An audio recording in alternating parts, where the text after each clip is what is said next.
Halo semuanya, selamat siang. Di sini saya akan membahas materi tentang penyajian data, jenis cara penyajian data tekstural, tabular, dan grafikal dari Excel lanjutan.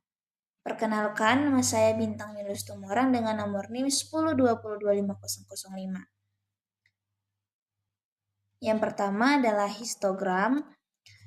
Histogram adalah grafik batang yang menggambarkan distribusi frekuensi data berkelompok. Nah, batang yang berdekatan menyatu sehingga menunjukkan kontinuitas kelas. Tujuan utamanya itu menampilkan variasi data, mengenali pola distribusi, dan mendukung keputusan perbaikan proses. Yang pertama, ketentuan data, di mana data numerik berkelompok atau measurement, di mana cocok untuk data yang dikelompokkan ke interval. Kemudian manfaatnya menunjukkan variasi, puncak frekuensi, dan rentang nilai untuk analisis proses. Selanjutnya, langkah-langkah pembuatan histogram. Yang pertama, kumpulkan data numerik. Kedua, tentukan nilai maksimum dan minimum. Ketiga, hitung range, maksimum dan minimum. Kemudian, tentukan banyak kelas interval atau pedoman bergantung ukuran sampel. Kelima, hitung lebar kelas sama dengan range per banyak kelas. Yang keenam, tentukan batas kelas, yaitu gunakan tepi kelas untuk kontinuitas dan nilai tengah tiap kelas. Yang ketujuh, hitung frekuensi tiap kelas. Kedelapan, gambar batang histogram berdasarkan frekuensi. Kemudian interpretasi dan catatan praktis, di mana perhatikan bentuk naik ke tengah lalu menurun, menunjukkan distribusi mendekati normal. Kemudian puncak menunjukkan konsentrasi nilai. Gunakan tally untuk menghitung frekuensi efisien. Pastikan kelas untuk tidak tumpang tindih dan lebar kelas konsisten. Interpretasi meliputi identifikasi modus kelas dan simetris atau kemiringan distribusi. Selanjutnya, poligon frekuensi, di mana poligon frekuensi adalah garis yang menghubungkan titik-titik frekuensi pada nilai tengah tiap kelas, berguna untuk melihat bentuk penyebaran secara halus dan membandingkan beberapa distribusi terbentuk dari titik dan yang dihubungkan berurutan, memberikan visual kenaikan dan penurunan frekuensi antar kelas.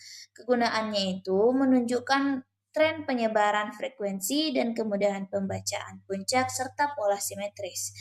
Kemudian komponennya yaitu titik tengah kelas, frekuensi, dan garis penghubung antar titik.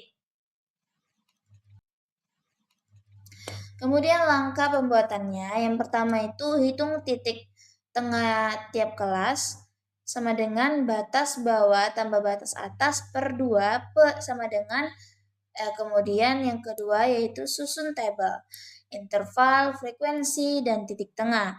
Yang ketiga plot titik yaitu titik tengah dan frekuensi.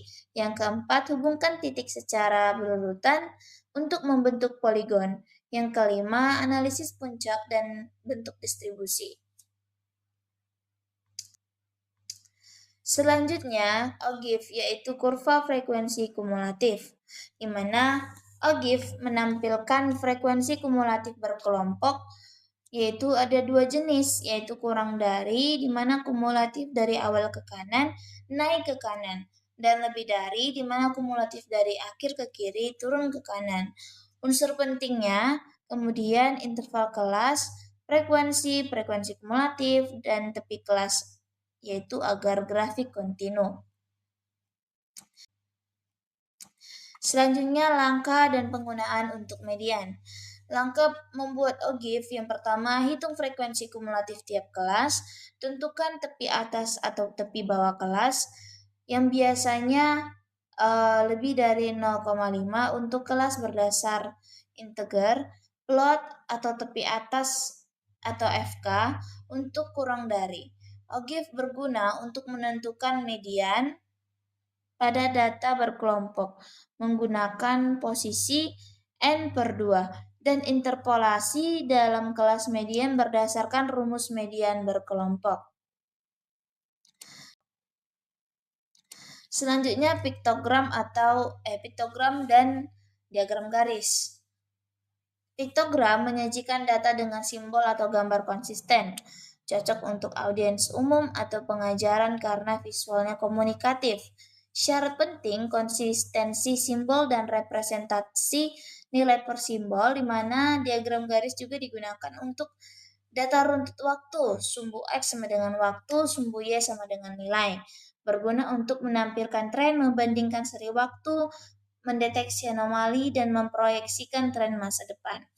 Piktogram itu visual menggunakan ikon untuk merepresentasikan jumlah tertentu, ideal untuk data sederhana dan komunikasi cepat. Kemudian diagram garis menggambarkan tren waktu, memudahkan identifikasi kenaikan atau penurunan dan perbandingan antar seri. Selanjutnya box plot.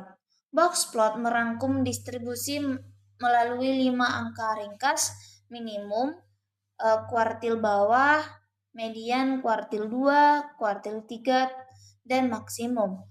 Menunjukkan penyebaran, skewness, dan outlier. Langkah pembuatannya, urutkan data, tentukan median, tentukan Q1 dan Q3, hitung EQR sama dengan Q3 kurang Q1, kemudian tentukan batas deteksi outlier, dan interpretasi fokus pada panjang kotak, kemudian posisi median, dan adanya poncilan. Manfaatnya itu ringkasan cepat distribusi, perbandingan antar kelompok, identifikasi outlier, dan kemiringan. Kemudian syaratnya data numerik metrik dan cukup banyak observasi agar kuartil bermakna. Kita akan membahas latihan soal. Yang pertama, seorang petugas rekam medis ingin melihat distribusi waktu tunggu pasien di poliklinik. Setelah data dikelompokkan ke dalam beberapa kelas interval dan dibuat histogram, terlihat bahwa frekuensi pasien meningkat pada kelas interval tengah, kemudian menurun pada kelas interval yang lebih tinggi. Kesimpulan yang paling tepat adalah A. Data menunjukkan distribusi yang mendekati normal. B. Data memiliki banyak outlier. C. Seluruh pasien memiliki waktu tunggu yang sama. D. Data tidak dapat dianalisis menggunakan histogram. E. Distribusi data berbentuk acak tanpa pola. Jawabannya adalah A. Data menunjukkan distribusi yang mendekati normal. Karena pada histogram, jika frekuensi meningkat dari kelas rendah ke kelas tengah, lalu menurun kembali pada kelas tinggi, pola tersebut menunjukkan distribusi yang mendekati normal. Hal ini sama seperti contoh histogram panjang kaki komponen yang telah kita bahas. Yang kedua, seorang guru mengumpulkan nilai ujian 80 siswa dan membuat OGIF kurang dari. Setelah dihitung, posisi median berada pada kelas interval 70-79. Mengapa OGIF dapat digunakan untuk menentukan median data berkelompok? A. Karena OGIF menunjukkan frekuensi setiap kelas secara terpisah. B. Karena OGIF menggunakan nilai rata-rata setiap kelas. C. Karena OGIF menyajikan frekuensi kumulatif sehingga posisi N/2 dapat ditentukan. E. Karena OGIF menampilkan seluruh data asli tanpa pengelompokan. Jawabannya adalah C. Karena OGIF menyajikan frekuensi kumulatif sehingga posisi N/2 dapat ditentukan. Karena OGIF merupakan grafik frekuensi kumulatif. Untuk mencari median data berkelompok, digunakan posisi N/2. Kemudian dicari kelas median berdasarkan frekuensi kumulatif. Oleh karena itu, OGIF sangat membantu dalam menentukan median. Soal yang ketiga, seorang analisis membandingkan nilai ujian 2 kelas menggunakan box plot. Pada kelas A, kotak atau box terlihat sangat panjang. Dibandingkan kelas B, interpretasi yang paling tepatnya itu adalah A. Nilai minimum kelas A lebih tinggi dari kelas B. B. Variasi data kelas A lebih besar dari kelas B. C. Median kelas A lebih rendah dari kelas B. D. Kelas A pasti memiliki banyak outlier. Jumlah siswa kelas A lebih banyak dari kelas B. Jawabannya yaitu B, B, variasi data kelas A lebih besar daripada kelas B. Karena pada box plot, panjang kotak menunjukkan rentang antara Q1 dan Q2, Q3. Semakin panjang kotak, semakin besar penyebaran atau variasi data. Oleh karena itu, kelas A memiliki variasi nilai yang lebih besar dibandingkan kelas B. Baik, sekian dari presentasi dan pembahasan yang bisa saya tampilkan dan yang bisa saya jelaskan. Jika ada kekurangan dari materi serta penjelasan yang saya sampaikan, saya mohon maaf. Sekian dan terima kasih.